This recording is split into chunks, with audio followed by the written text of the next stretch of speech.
Salve a tutti e benvenuti o ben ritrovati su Spigolature Sonore, il canale che parla di storie e curiosità dal mondo musicale. Oggi inauguro una nuova serie, ovvero quella dove si va ad esaminare l'intera discografia di un artista, esprimendo un mio giudizio su ognuno degli album di brani inediti pubblicati. Se vi piacciono questo tipo di contenuti e volete propormi discografie da prendere sotto esame, fatemelo sapere attraverso un commento in calce a questo video. Prima di iniziare a parlare dei lavori realizzati dai Genesis, vi spiego la scala di giudizio a 5 punti che andrò ad utilizzare partendo dal livello più basso, dove ho posizionato totalmente insufficiente, ovvero un disco che a mio avviso non era neanche meritevole di essere pubblicato. A seguire c'è Non aggiunge nulla, che si riferisce a tutti quei lavori che di fatti non dicono nulla in più rispetto alla discografia dell'artista stesso e più in generale alla scena musicale. Nella categoria onesto posizionerò tutti quei dischi che hanno una loro sufficiente dignità e sono gradevoli all'ascolto. Andando sempre più in su nella parte alta della classifica c'è la sezione sopra la media, di cui fanno parte i dischi classificabili come più belli e quindi meritevoli di un maggior numero di ascolti, e infine la categoria pietra miliare, di cui fa parte quel lavoro o quei lavori che sono dei capisaldi imprescindibili all'interno della discografia dell'artista e che chiunque vi si approccia dovrebbe assolutamente conoscere. Partiamo adesso però con questa puntata sui Genesis e lo facciamo con From Genesis to Revelation, uscito nel marzo del 1969. Per i nostri è senza dubbio un esordio ingenuo e assolutamente acerbo che nulla fa presagire rispetto a ciò che il gruppo sarà in grado di produrre in futuro.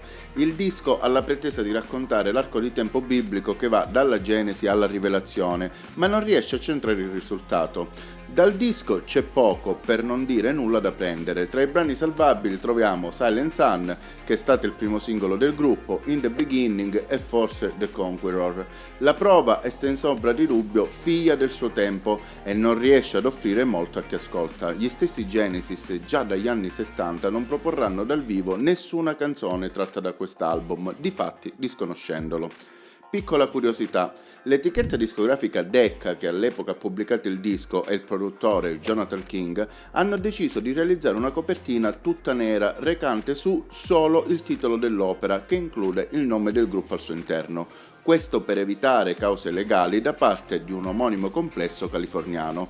Ciò però ha fatto sì che i negozianti, non capendo che tipo di prodotto era, lo abbiano inserito tra i lavori di musica religiosa, inficiandone ulteriormente il successo. Il disco per me è un album totalmente trascurabile che non aggiunge nulla a quella che sarà la discografia del gruppo. Le cose iniziano a cambiare già l'anno successivo, ovvero il 1970.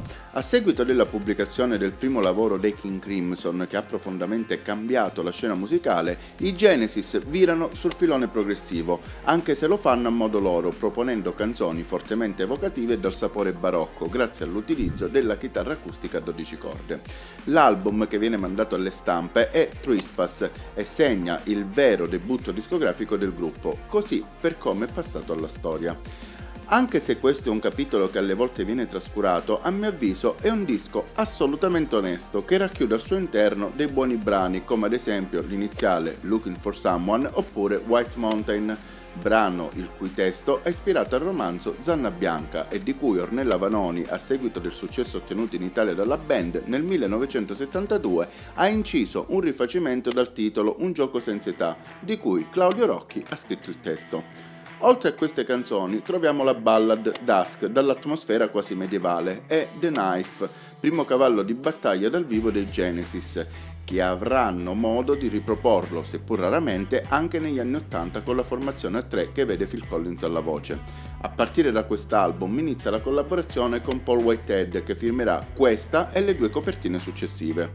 Dopo Trespass, il batterista Jonathan Mayen e il chitarrista Anthony Phillips abbandonano il gruppo, venendo sostituiti rispettivamente da Phil Collins e Steve Hackett, che andranno ad affiancare Peter Gabriel alla voce e al flauto, Tony Banks alle tastiere e Mike Rutherford al basso e alla chitarra. Inizia così la seconda fase del gruppo, caratterizzata dalla formazione storica. Il disco che i 5 realizzano è nel 1971 Nursery Crime, che fa ottenere ai Genesis un certo successo, seppure non in patria. L'album ha buoni riscontri in Italia e soprattutto in Belgio, motivo per cui la band durante tutto l'arco della sua carriera manterrà un rapporto speciale con i fan di questi due paesi. Nel disco sono presenti vari brani molto amati dagli appassionati, tra tutti spicca sicuramente The Musical Box, della durata di poco superiore ai 10 minuti, che racchiude in sé tutti gli elementi caratteristici di questa fase della loro produzione, atmosfere sognanti, un testo surreale e una parte molto rock. Oltre a questo troviamo altri brani come la conclusiva The Fountain of Salmacis, The Return of the Giant Hogweed e For Absent Friends, brano molto breve che vede l'esordio di Phil Collins in veste di cantante. Completano il tutto alcuni momenti minori ma di buona fattura. Nursery Crime, già solo per la copertina, è un album mitico che mantiene ogni volta tutta la magia del primo ascolto. Nonostante questo, però, stiamo parlando di un disco sì sopra la media, che seppure un grande lavoro, in alcuni tratti suona ancora acerbo, motivo per cui non lo reputo, per quanto lo apprezzi, una pietra miliare. Per rientrare in questa categoria si dovrà aspettare appena un anno. Nel 1972 viene pubblicato Foxtrot. Già dalla copertina con la volpe che ripropone uno dei costumi di scena di Peter Gabriel, con questo disco si fa il salto di qualità e lo si fa a partire dalla lunga suite che occupa quasi tutta la facciata B del vinile. Parlo ovviamente di Supper's Ready, brano considerato tra i più rappresentativi di tutta la scena progressive anni 70 e che è imprescindibile per tutti coloro che vogliono approcciarsi ai Genesis e al prog in generale. Tra i solchi del vinile sono inoltre presenti altri grandi brani come ad esempio Get 'Em Out by Friday e il pezzo d'apertura Watcher of the Sky, con la lunga introduzione al Mellotron composta da Tony Banks dopo un concerto a Napoli. Ci sono tutti gli elementi come anticipato per far entrare questo lavoro nella categoria più alta di questa classifica, ovvero pietra miliare. Passa solo un anno e nel 1973 i nostri mettono a segno un altro colpo con Stealing England by the Pound. L'album perfeziona al massimo la formula rodata fino ad ora. Per gli estimatori dei Genesis in questa fase ci troviamo praticamente dinanzi a un best-of. Dentro c'è di tutto, dal godibile brano pop I Know What I Like in Your Wardrobe ad altri due grandi classici del genere come The Cinema Show e Fear of Fifth, con la sua incredibile introduzione al pianoforte e l'ottima solo di chitarra di Steve Hackett, probabilmente il migliore che lui abbia mai inciso. L'apertura è affidata a Danzig with the Moonlight Night, dove nella parte strumentale è eseguito un assolo utilizzando la tecnica del tapping, che verrà portata in auge da Eddie Van Halen solo nel 1978 e onestamente già di per sé questo non è poco. Anche questo disco risulta essere quindi una pietra miliare. A seguire, nel 1974, i Genesis decidono di realizzare un concept album. Inizialmente si lavora su un'idea di Tony Banks ispirata al Piccolo Principe, ma presto Peter Gabriel vira su una storia dall'ambientazione moderna dove il protagonista si muove in un ambiente metropolitano e underground, passando per scenari psichedelici.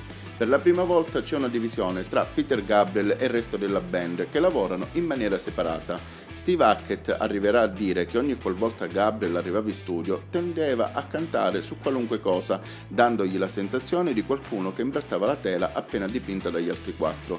Il disco comunque è riuscito, è ancora una volta importante, tanto che per molti The Lamb Lies Down on Broadway è considerato il punto massimo mai raggiunto dal gruppo. Tuttavia, per me non è così. Sia ben chiaro, considero questo un gran disco, che però va nella sezione sopra la media, in quanto ad oggi risulta essere particolarmente impegnativo per l'ascoltatore e forse sarebbe stato meglio se tutto fosse stato concentrato in un singolo album al posto del doppio pubblicato. Infine, i testi risultano particolarmente criptici e di difficile comprensione anche per il pubblico anglofono. Detto questo, rispetto al passato si registra un'evoluzione di quanto fatto in precedenza. Le atmosfere barocche lasciano il posto a un suono maggiormente elettrificato e la chitarra a 12 corde è quasi del tutto assente. Anche in questo caso sono presenti brani che fanno parte delle scalette dei concerti degli anni a seguire, come la title track In the Cage, che è stata sempre suonata in ogni tour, o Carpet Crawlers, che nel 1999 è stata nuovamente registrata da tutti i membri originali.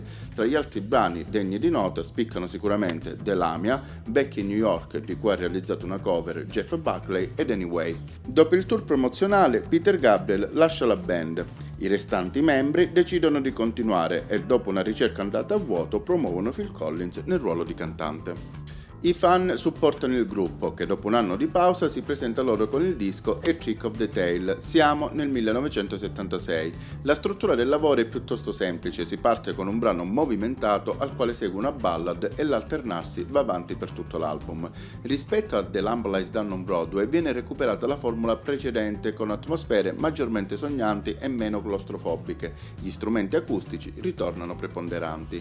Inoltre anche i testi riescono a non deludere i fan, trovando ispirazione nel fantasy e nella letteratura. I brani inanellati in questo disco sono tutti convincenti, a partire da Dance on Vulcano per passare a Squonk o a momenti più tranquilli come la bellissima Entangled, Ripples, anch'essa sempre riproposta dal vivo in ogni occasione, o Mad Man Moon. La conclusione è affidata a uno strumentale che dal vivo diventerà un momento fisso per tutto il resto della carriera, Los Endos, brano che riprende le varie canzoni del disco con un titolo in finto spagnolo come omaggio a Santana. Quest'album per me, oltre che molto bello, è imprescindibile in quanto è il primo con Phil Collins alla voce e segna un nuovo corso, per quanto questa formazione a 4 sia durata relativamente poco. Inoltre segna una linea di demarcazione in un genere che si stava prestesorendo, riuscendo a coniugare il gusto tipicamente progressivo con una forma canzone più accessibile. Per questo motivo, personalmente, lo ritengo una pietra miliare.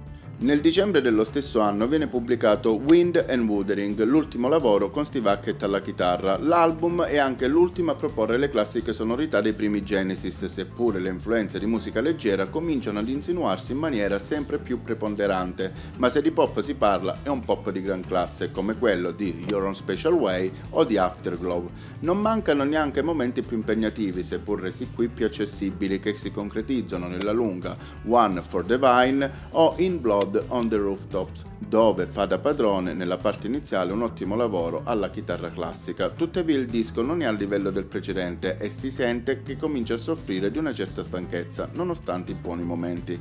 Può essere quindi considerato al massimo un lavoro più che onesto.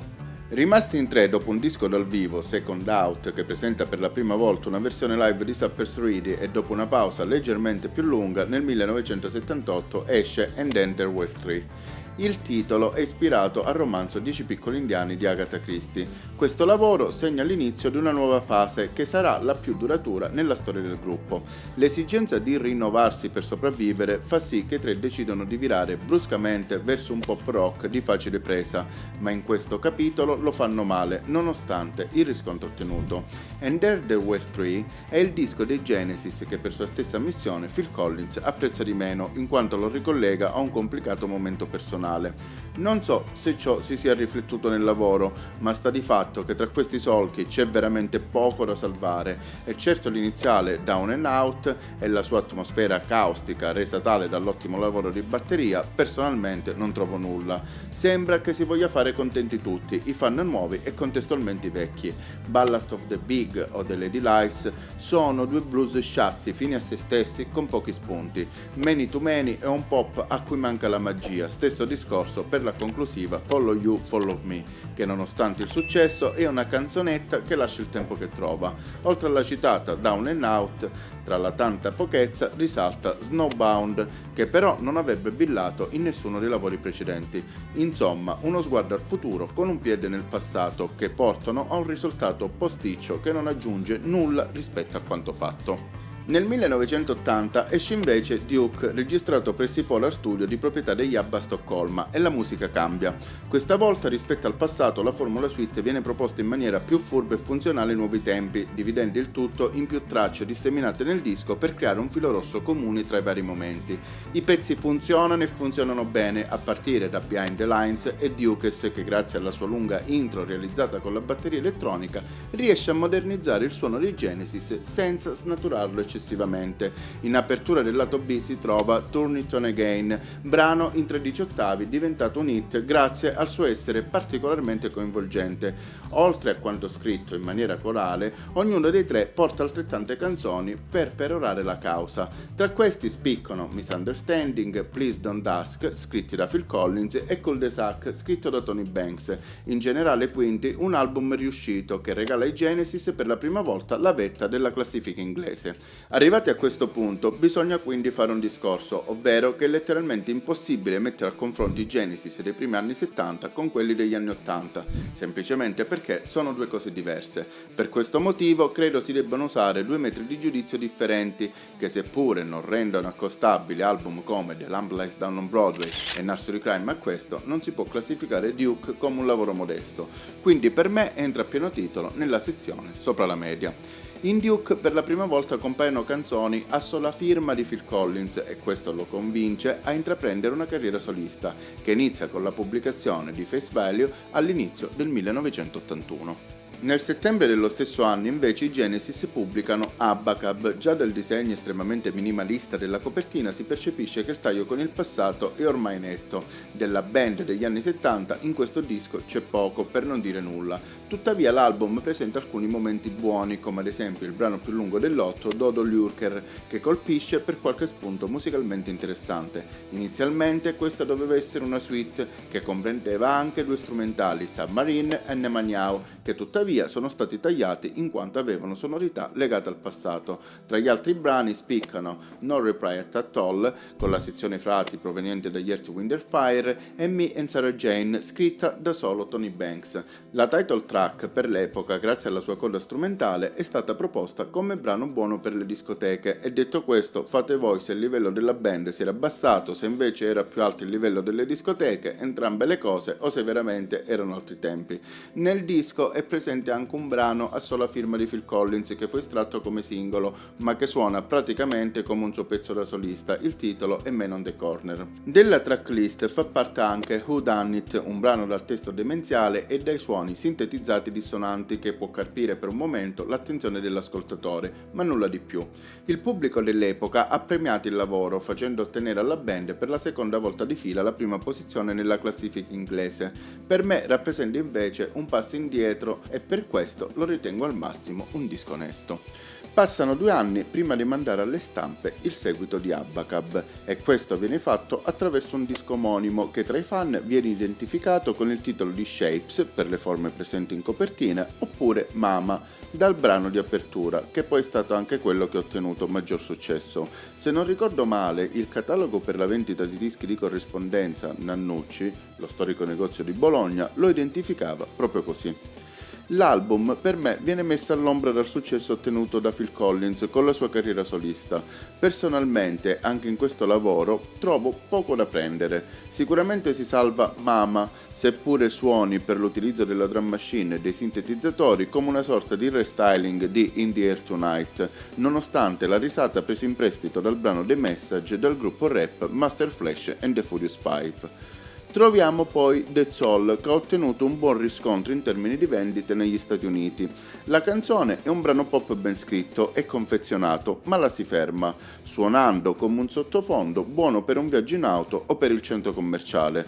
Se proprio si vuole, è possibile salvare il pop rock anni 80 di Home by the Sea e la sua controparte strumentale, ma la cosa è proprio tirata per i capelli. Ancora una volta il disco è un successo, ma personalmente lo ritengo qualcosa che nulla toglie, ma col tempo nulla aggiunge a quanto già fatto dai nostri.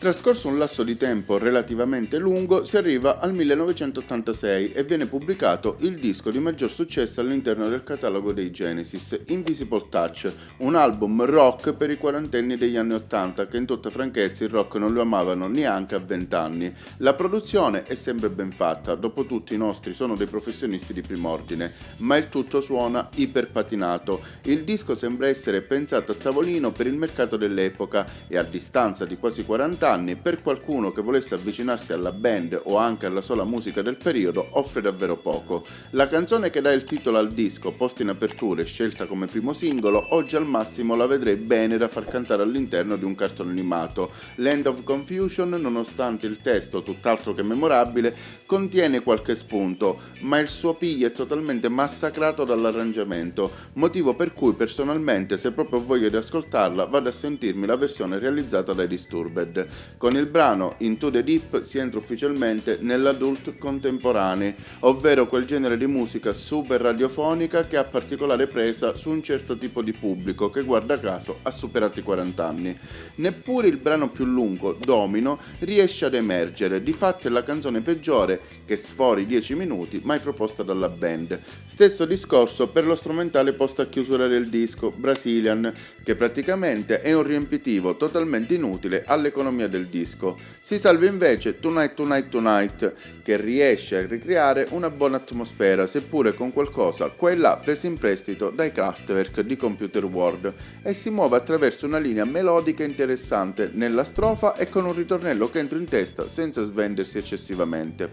Nonostante il successo ottenuto dall'album e anche dal tour che ne è scaturito, che è stato chiuso trionfalmente con 4 date sold out a Wembley, questo per me è un capitolo trascurabile per la seconda volta di fila, che non aggiunge nulla e che per chi vuole consiglio l'ascolto solo per il fatto che è stato un indubbio successo, messo a segno non dagli ultimi arrivati. Nel 1991, dopo ben 5 anni di pausa, esce a marchio Genesis quello che è praticamente un side project di Phil Collins, in quanto 7 dei 12 brani proposti sono a firma del solo cantante e batterista e le restanti tracce sono da lui fortemente influenzate. Parlo di Weekend Dance. L'album all'ascolto suona estenuante e ho fatto veramente tanta fatica ad arrivare in fondo agli oltre 70 minuti della sua durata. Niente, qua non c'è nulla da salvare, praticamente un disco pop melenzo e finto rock anni 80 uscito 2 mesi dopo Nevermind dei Nirvana a scenario musicale in fervido cambiamento. Faccio veramente difficoltà a trovare qualcosa. I Can Dance è un brano dal sapore vagamente americano piattissimo, corredato da un insulso balletto nel videoclip, manco fosse la Macarena o peggio a serie delle Last Ketchup. Driving the Last Spike ha un'idea di base volendo pure carina, ma dilatata oltre l'umanamente sopportabile, e una linea melodica buona per un film della Walt Disney. Jesus He Knows Me prova a tirare su la situazione portando un po' di ritmo in questo oceano di noia, ma non ci riesce suonando scialba e prevedibile. Il brano presenta problemi in fase di scrittura, tanto che anche la versione proposta nel 2023 dai Ghost con un arrangiamento decisamente più heavy non riesce a fare tanto meglio. Nonostante ancora una volta sia stato un successo, durante questo periodo per ammissione degli stessi protagonisti, i Genesis hanno cominciato a rendersi conto che il vento stava cambiando e che questa volta non sarebbero riusciti a canalizzarlo nelle loro vele, motivo per cui, dopo la pubblicazione di 2 album dal vivo totalmente inutili, Phil Collins lascia. Weekend Dance è il peggio mai fatto. Non è un disco dei Genesis che ritengo avrebbero potuto attendere per mettere insieme almeno delle idee collettive. Non vedo motivo per pubblicare una cosa del genere, quindi lo posiziono al gradino più basso di questa classifica. Il disco, per quanto mi riguarda, poteva essere benissimo lasciato in un cassetto e non pubblicato, in quanto lo reputo totalmente insufficiente. Dopo aver toccato il fondo non resta che scavare, ed è quello che fanno nel 1997 Mike Rutherford e Tony Banks con Calling All Station. Se nel 1991 era lecito non immaginare l'avvento del grunge, a 6 anni di distanza l'ostinarsi a perseverare appare quanto mai diabolico. Con l'aiuto di 2 batteristi di supporto, il nuovo cantante Ray Wilson, entrato nelle file della band a fase dei lavori inoltrata, viene registrato questo disco. Il tutto suona stucchevole e perdonerete il giudizio a tratti impietoso. Mentre lo si ascolta si ha la sensazione di trovarsi dinanzi a una di quelle confezioni di biscotti del discount che vogliono imitare, senza riuscirci, un prodotto blasonato. Volendo necessariamente fare uno sforzo immane, possiamo trovare qualcosa con una parvenza di decente nel singolo Congo, con la sua apertura che un minimo acchiappa l'attenzione, e nell'omonima Calling All Station, che prova a recuperare, fallendo, qualcosa degli anni 70. Il disco è ancora una volta per me totalmente insufficiente e chiude in maniera un po' triste la parabola del gruppo. Con ciò ho concluso e chiedo a voi se volete di farmi sapere la vostra classifica riguardo la discografia di Genesis, in quanto capisco che l'idea di altri, ad esempio sul mio giudizio di The Lamb Lies Down on Broadway e Trick of the Tail e Nursery Crime, possa essere assolutamente differente. Detto questo vi saluto e vi aspetto alla prossima con altre spigolature sonore. Arrivederci!